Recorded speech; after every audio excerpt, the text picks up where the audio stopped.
Hi everyone, welcome back to the cottage. Today I'm going to be sharing 7 intentional shopping tips that can help you learn to shop like a minimalist, not only during the Christmas season ahead, but throughout the entire year.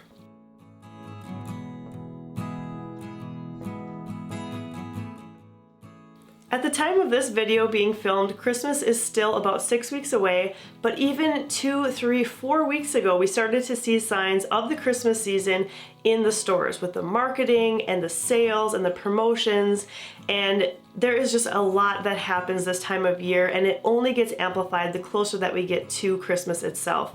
And so today I wanted to slow things down a little bit and share with you some of the simple ways that we have started to look at shopping in a different way with our family. Now, we've been practicing minimalism with our family for the past 6 years or so, and so this did not all happen overnight, but we've come to realize some things about shopping that really help us to focus in during the Christmas season and really throughout the entire year to be more intentional buyers. The first tip is to recognize the connection between time and the purchases that you're making.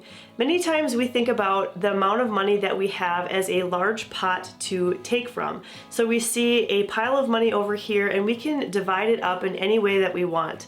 And this works to some degree, but it really doesn't get back to the core idea of where that money came from and really help us to think about the fact that that money came from time that we spent. And so there's a famous quote that I am sorry, I do not know who said it. I think it was one of the minimalism pioneers, but it goes something like this. If you look around and see the things that you are surrounded with, those things used to be money, and that money that you spent to buy those things used to be time. So if you're able to slow down and realize that you're not just purchasing things with your money, you're also purchasing things by exchanging your time, it's really going to help you be more intentional and make that decision. Do I want to sacrifice X amount of time of my life to purchase this item? And sometimes the answer will be yes, other times it will be no. Tip number 2 is to always have a list and to stick to it. Now, this is common practice many times when it comes to grocery shopping. We have different items that we know we have to find. It's really more of a guide, I guess, for us through the store so that we remember to get the carrots or the cereal or whatever it may be. But we don't always make a list when it comes to other types of purchases. And I would definitely encourage you to be thoughtful before you leave your home to go make a purchase, to really sit down and think about what you are going to be buying. This will go along with tip number 1 and help you be intentional about realizing what you're going to be purchasing, and really, if it makes it onto the list, then you have made that decision that yes, I do want to trade my time for this item.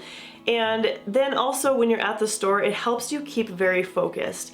How many times have you gone into a store for a gallon of milk or a loaf of bread and you come out with different items that you had no intention of buying, but you happened to see them on the shelf and you picked it up? I've been guilty of this as well, but if we are able to stick to a list, it does help curb some of those impulse buys. I've actually made it a rule for myself to not even enter a store unless I have a list in hand, because I need that guidance for myself. Now, when it comes to lists during the Christmas season, we can think about other types of lists. So if you have small children or children living at home, typically there are some gift ideas that might be given to you that you could put on a Christmas list. I like to keep a running list of gift ideas actually throughout the entire year. I keep it on my phone or my computer, and anytime I see an item that I think my child would like or I think my child needs, I'll write it on that list, and that way when it comes closer to the time when I will be purchasing a gift for them, I can reevaluate the items on that list and decide, is this something that my child is still interested in or still needs?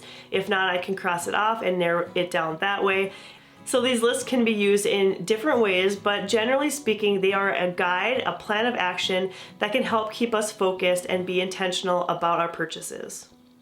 The third tip that I have for you today is to avoid the sales. Now, I know what some of you might be thinking, Angela, why would I skip out on the opportunity to save a bit of money? Isn't that a good thing?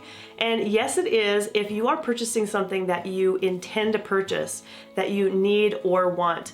But a lot of times when it comes to sales, it's the idea of saving money that really is what draws you into the item, not the item itself, if that makes sense. So think about Christmas time, you're getting extra mailers in the mail, there's furniture that's going to be on sale, and these catalogs of toys that your kids can look through and circle. Do you remember doing that as a child? Because I certainly do. In the stores, there's bright lights and shiny things that sales are happening everywhere. And that is artificial. That's an artificial way of bringing something into your life or making those decisions to make those purchases. Let it be a natural process where you decide for yourself that you need something or want something, and then you seek out the item. If it so happens that there's a sale going on at that time when you are ready to purchase an item, that's great. But don't be drawn into the sale and then make the decision to buy an item because of it, because that is artificial. That's what marketing wants you to fall into, and you can avoid that trap. The fourth tip for intentional shopping is to buy items to replace used or worn out ones. Now, it makes sense to me that if you have an item in your life that is looking beat up or worn out, it's probably because you use it often and you love it or you need it. And so to replace that item feels completely natural to me, and this time of year is a perfect time to go through your house, declutter, and find items that might not be functioning as well anymore because they are getting worn out.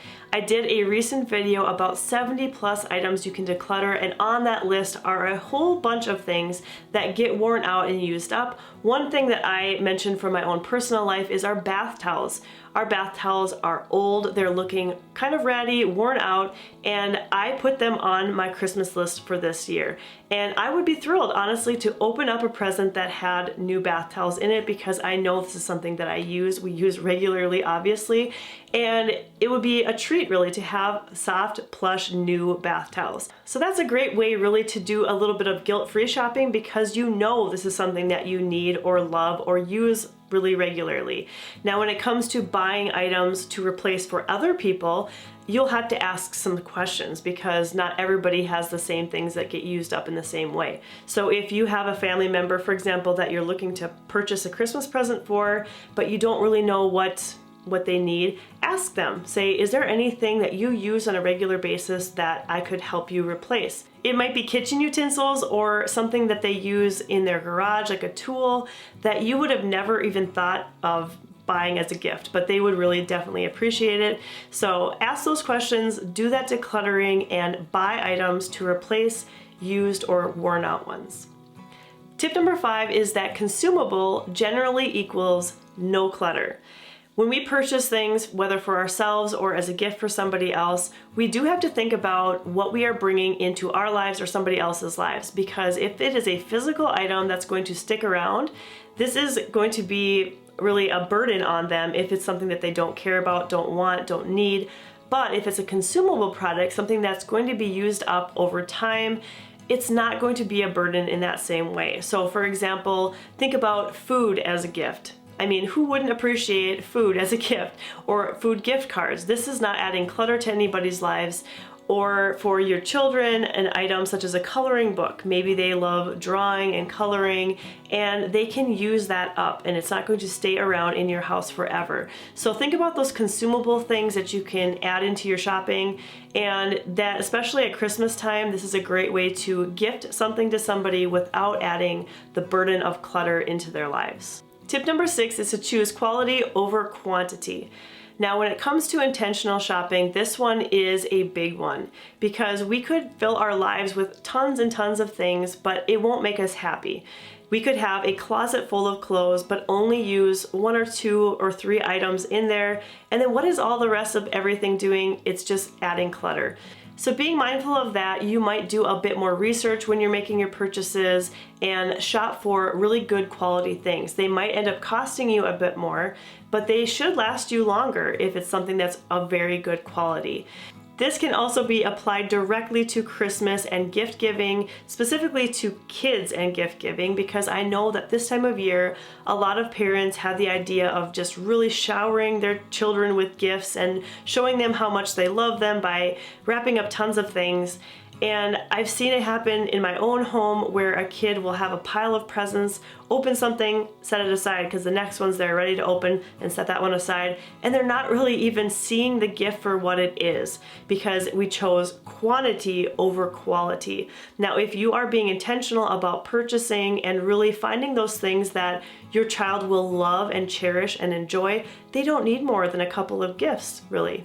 I've heard of a tip that some parents use. They have the 3-gift rule, and that is something to wear, something to read, and something the child will love. And so they focus on those 3 gifts, and it goes back to biblical principles of the 3 wise men. And it's kind of a sweet tradition. It's kind of a neat thing to think about. We personally have not done that in our own home, but it'd be a good way to kind of narrow down the amount of gifts and really focus on that quality. And my 7th and final tip on how to shop like a minimalist is to consider alternatives to making that purchase in the first place, not even making a purchase at all. So if you are in need of a freshen up of your decor, shop around your house. Find things in other rooms that you can use in your space to make it look new. Rearrange the furniture and do things like that. Ask to borrow something from a friend instead of having to make a purchase at all. You can get it for free, borrow it for a while, and then send it back and lend that person something that they might need. So make an exchange. Hearing kind words can really be a great gift for somebody that is a gift alternative. It's not something that you physically keep with you, but it's a sentiment that will stay with that person. Or offering that person some of your time. Going back to tip number 1, how time equals money equals stuff. Maybe offer them some of your own time and tell them, I know that you've been working really hard. I know that you're really overwhelmed with your life right now. I would love to gift you some of my time by babysitting your kids for a few hours or raking your leaves for you and just doing something for that person to show them that you care. And that can be really a very, very powerful gift that is not something that you need to shop for. Family traditions can also be set aside when it comes to shopping, and realizing that just because everybody else is doing it doesn't mean that you have to too. I actually made a video last year that was a little bit controversial where I explained that we only give gifts within our family to our kids, to ourselves, every other year. And some people took offense to that, thinking, well, they're only little for a little while and you should definitely give them gifts every year. But the alternative, the shopping alternative, is that we spend quality time with our family. So on those off years, I will link that video for you if you're interested in more about it, but on those off years, we spend the entire day as a family just really spending time together and learning more about each other and doing fun activities together. And that really is special to us. That's something that we've decided to do for our own family, and it works well for us. It's not for everybody, but again, it's an alternative to doing the shopping, and it's okay to make those choices to not shop at all. Well, I hope that this video has given you a lot to think about this holiday season and to recognize that it is a very special season, so much more than just shopping and sales and promotions and all the things that get thrown at us this time of year. And I hope that some of the tips that I've shared can help you to be a more intentional shopper, not only during the Christmas season, but throughout the entire year, and being mindful of the things that you choose to bring into your own life and into the lives of other people. I would love to hear from you if you have some intentional things that you do to help you make better purchasing decisions. Chat about it down below by leaving me a comment. I would love to hear from you. Thank you so much for watching today, and I hope that you'll stop by the cottage again really soon.